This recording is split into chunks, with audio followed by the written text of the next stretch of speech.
Okay, Assalamualaikum semua. Okay, hari ini kita sambung lagi ya. Sambung lagi tentang berkaitan dengan redox. Hari ini kita akan belajar tentang pengaratan besi. Kita tajuk dia adalah pengaratan besi sebagai tindak balas redox. Jadi kita akan kaitkan macam mana besi yang berkarat tu kita kaitkan. Kenapa kita kata dia mengalami tindak balas redox. Sebelum kita belajar tentang pengaratan besi, kita tengok dulu apa yang dimaksudkan dengan kakisan logam. Apa itu kakisan logam?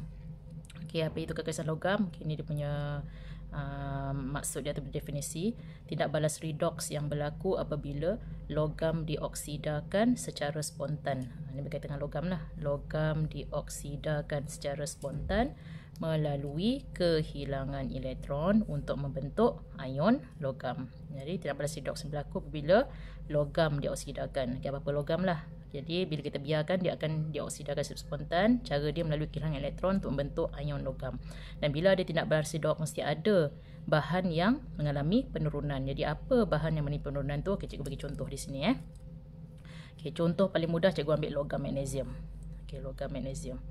Magnesium ni dia merupakan logam reaktif kan. Kita dah belajar lah dia kedudukan dia dalam siri reaktokimia di antara yang paling tinggi lah, antara yang tinggi. Magnesium ni sangat mudah, kita kata sangat mudah untuk oksida. Maksudnya dia sangat mudah untuk melepaskan elektron. Jadi magnesium ni dia merupakan logam yang elektropositif. Dia akan melepaskan elektron membentuk ion Mg2+.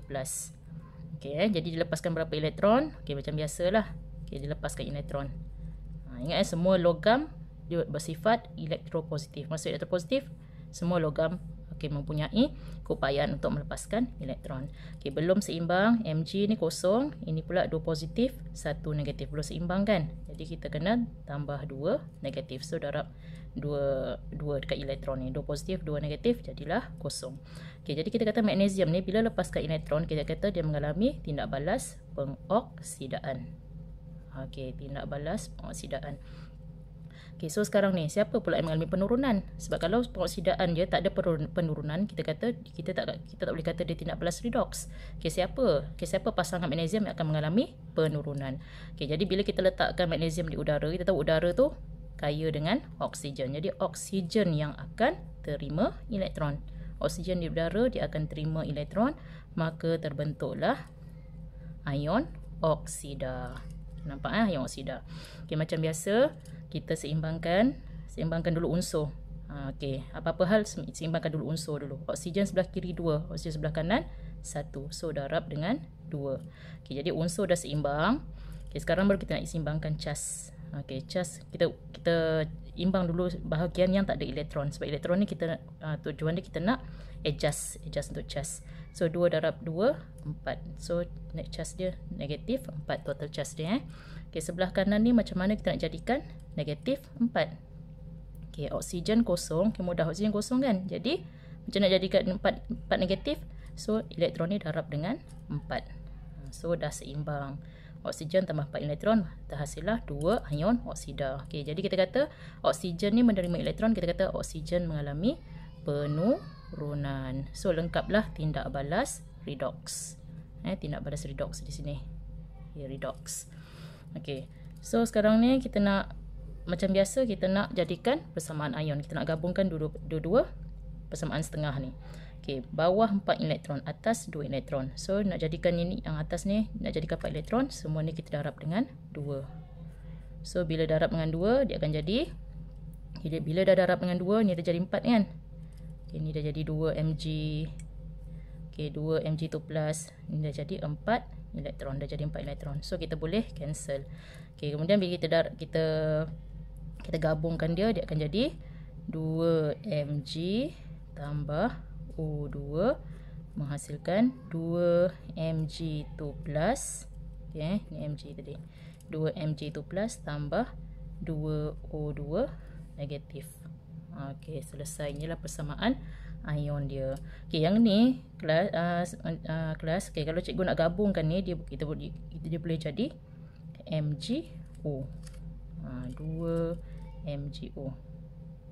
2 MgO. Samalah, bila kita gabungkan dia akan jadi 2 MgO. So 2 Mg tambah O2 terhasillah 2 MgO. Ini Cikgu nak terangkan tentang kakisan logam. Kalau logam lain pun sama juga. Kalau zinc lepaskan elektron, oksigen terima elektron. Kalau aluminium pun sama, aluminium lepaskan elektron, oksigen terima elektron. Ini cikgu bagi satu contoh saja. So sekarang ni kita nak masuk pula kepada baru kita nak masuk tentang pengaratan besi. Proses pengaratan besi. Pengaratan besi. Ataupun besi ni, ataupun kita boleh sebut dia sebagai ferrum, pengaratan besi ataupun ferrum.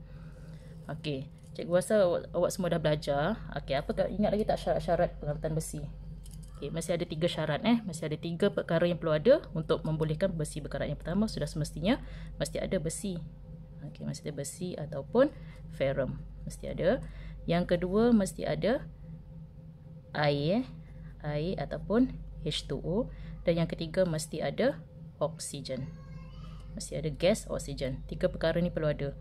Okay, bila 3 perkara ni perlu ada, barulah terjadinya pengaratan besi ataupun tindak balas redox. Okay, jadi cikgu cakap tindak balas redox, mesti ada bahan yang mengalami peoksidaan, ada bahan yang mengalami penurunan.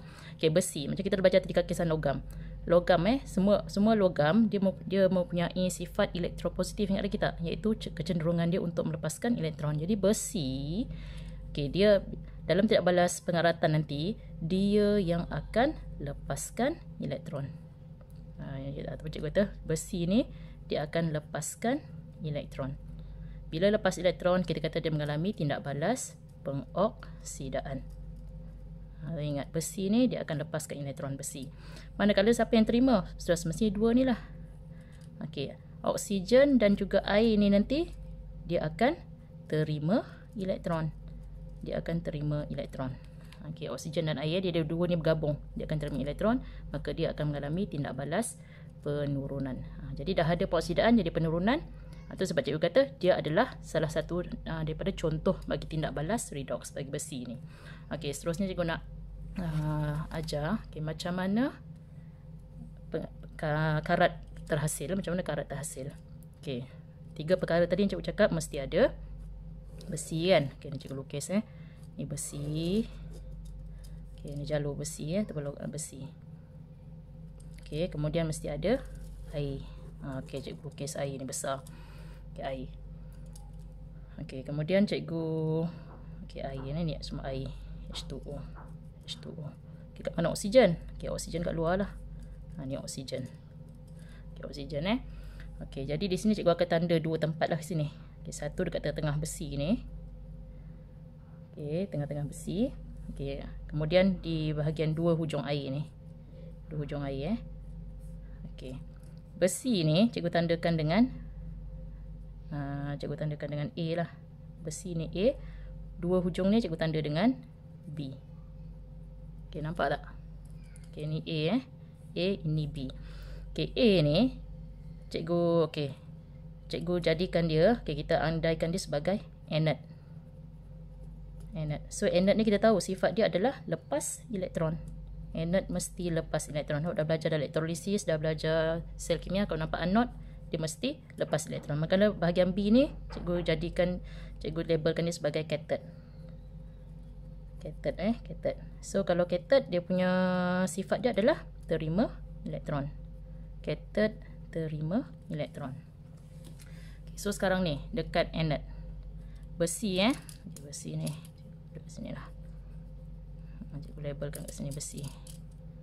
Okay, besi. Okay, apa yang berlaku dekat anode? Okay, dekat anode ni, okay, apa yang berlaku?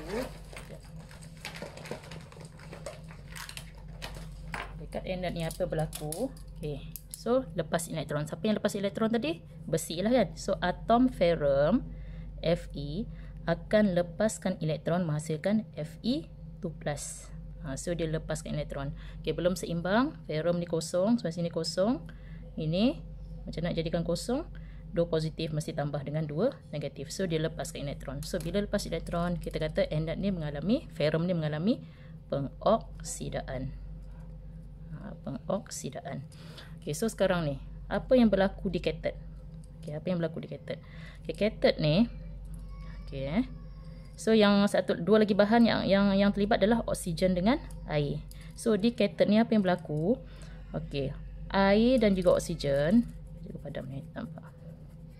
Okey, berlaku ya di bahagian cathode. Kenapa berlaku kat dekat hujung tepi ni? Kenapa dia tak berlaku dekat tengah? Okey, sebelum tu, bila ferrum dah lepaskan elektron, elektron yang dilepaskan akan bergerak ke hujung kiri dan kanan cathode.